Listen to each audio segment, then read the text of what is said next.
Imagine this. A grieving millionaire at his son's grave, suddenly facing a little boy in the exact shirt his child was buried in. What happens next will shatter your heart. "Sir, your son gave me this shirt yesterday." What the boy revealed next shocked the millionaire. He came to the cemetery only to leave flowers. But what he found waiting at his son's grave left him speechless. A little boy wearing the same shirt his son was buried in. And when the boy whispered, "Sir, your son gave me this shirt yesterday," the millionaire's world stopped. Wait. How could a stranger know secrets only a father and son shared? Stick with StorySphere to uncover the miracle unfolding.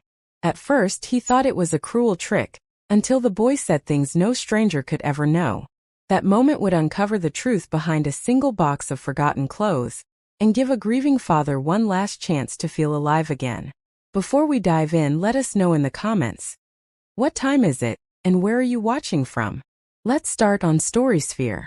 The wind that afternoon was heavy, thick with the smell of cut grass, and rain that never came. Ethan Cole stood alone by his son's grave, the engraved letter still sharp despite 2 years of weather. Liam Cole, beloved son, 2015 to 2021. He stared at the smiling photograph set into the marble.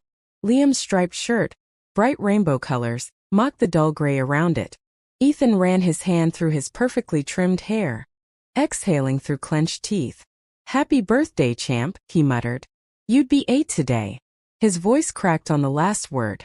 He hated that he hadn't cried in over a year, and he wasn't about to start again. Not here. Not where every whisper of wind sounded like his own guilt. He knelt to fix the flowers, the bouquet slipping from his hand. And that's when he heard footsteps behind him, small, quick ones. "Hey!" He turned sharply, expecting a caretaker or a visitor. Instead, a small boy stood there, about 5, curly hair, brown skin, wearing that same striped shirt. For a heartbeat, Ethan's mind went blank. The same colors, the same pattern, even the same little tear under the collar. "What? What are you doing here?" His tone came out harsher than intended. The boy didn't flinch. He just stared at the tombstone, then at Ethan. "Sir, your son gave me this shirt yesterday." Ethan froze. "What did you say?" The boy pointed to the photo in the grave. "Him. The smiling boy. He gave it to me." Ethan's stomach twisted. He stepped forward, his voice sharp. "Who sent you? Where did you get that shirt?" The child blinked, confused. "He told me to wear it when I see you." Something inside Ethan snapped. "Stop lying. My son is—" He couldn't finish the word, his chest tightened. "Where's your mother? Is this some kind of sick joke?" The boy shook his head, eyes wide but steady. "I'm not lying, sir." 2 years earlier, Ethan Cole was everywhere. Business magazines, television interviews, billboards, the youngest tech millionaire in the state. Money had made him untouchable, or so he thought. He bought the big house, the imported car, the gated comfort that made him feel like he'd won. But all the money in the world couldn't stop a drunk driver at a red light. One crash, one scream, one tiny striped shirt soaked in blood. He'd stopped going to church, stopped talking to his wife, stopped believing in anything that couldn't be bought or controlled. When she left, she didn't even slam the door. She just whispered, "I can't live inside your silence anymore." Now standing before this child, Ethan felt that same silence closing in again. Thick, suffocating. "Where's your mom?" he demanded, gripping his tie to steady his shaking hand. The boy pointed vaguely toward the fence. "Over there. She was folding clothes." Ethan exhaled sharply. "And she told you to come talk to me?" "No, sir." "He did. Who?" "The smiling boy." "Stop calling him that." Ethan's voice rose enough to startle the birds from a nearby tree. "My son is dead." The boy stepped back, eyes glassy but unafraid. "He said you don't talk to people anymore. That you're sad all the time. He told me to tell you he's okay." Ethan's hands trembled. "How do you even know my son's name?" "He told me," the boy whispered. "Enough," Ethan barked. "You're lying. Someone told you all this?" "No one did." Ethan turned away, running a hand down his face. "Jesus Christ." But here's where it gets impossible. Keep watching StorySphere because the truth is about to hit harder. When he looked back, the boy was touching the photo on the stone, tracing Liam's smile with his finger. He said you used to bring him here after work, the boy said quietly. And that you talk about cars and ice cream. Ethan's breath caught. That was true. No one knew that, not even his ex-wife. He crouched slowly. Kid, what's your name? Noah. Well, Noah, Ethan said through his teeth. Where'd you get that shirt? Noah looked down at it as if seeing it for the first time. From the box by the church. My mom said it came from the nice man's house. What box? The one near the big building with the bell. He said it was waiting for me. Ethan blinked hard, heart hammering. What did you just say? Noah met his eyes. He said, give this to the boy who still needs a dad. For the first time in 2 years, Ethan couldn't speak. His throat burned. He wanted to shout, to deny it, but his voice failed him. The boy tilted his head. You look like him when you're sad. Ethan clenched his jaw. You don't know what you're talking about. Yes, I do, Noah said softly. He said, you used to laugh, but you forgot how. Footsteps crunched behind them. A woman's voice calling. Noah, what did I tell you about wandering off? Snorts. Ethan turned to see her. A young mother, tired eyes, hands still dusted with detergent.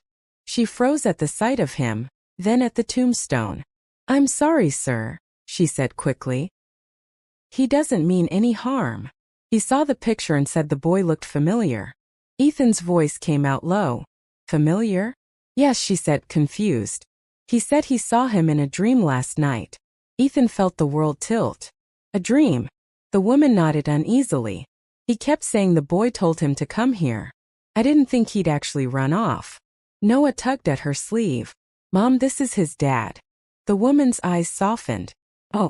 She glanced at the gravestone, realization dawning. I'm sorry for your loss.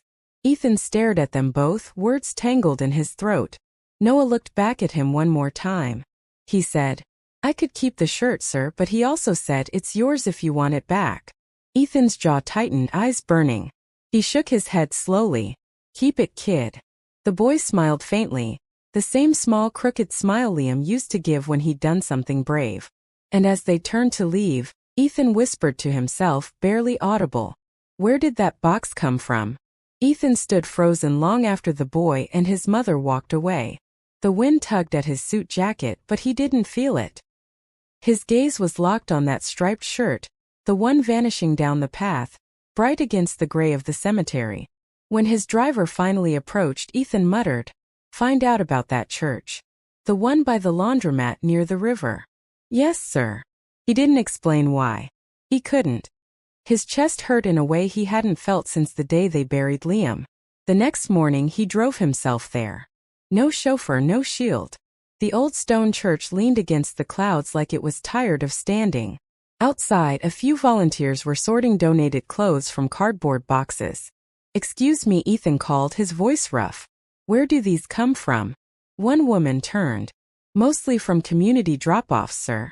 Families clearing storage, or she stopped, recognizing him. Oh, Mr. Cole, the box we got last week came from your old estate.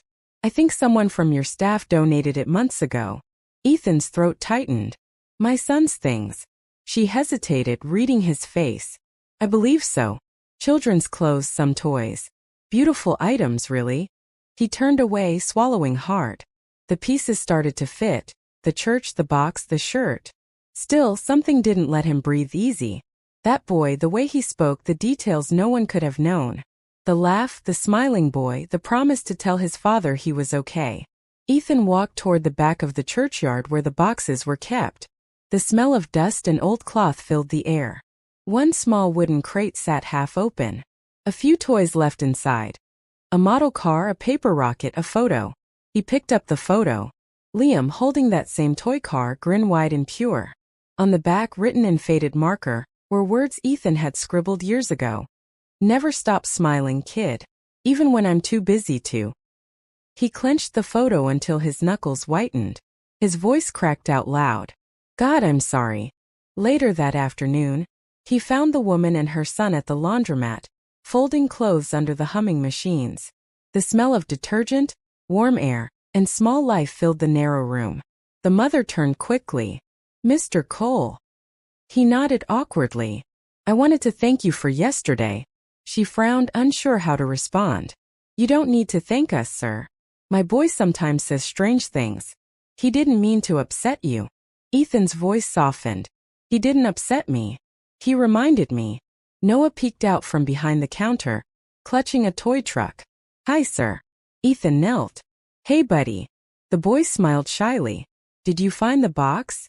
Ethan hesitated, then nodded. Yeah, it used to be mine. Or my son's. Noah touched the striped shirt gently. He said you'd come. Ethan exhaled, voice trembling. He said that, huh? The boy nodded. He said you'd be sad, but you'd know now. Ethan looked at the mother, tears gathering in his eyes. How does he know these things? She shook her head helplessly. I don't know, sir. He's just like that sometimes. He dreams.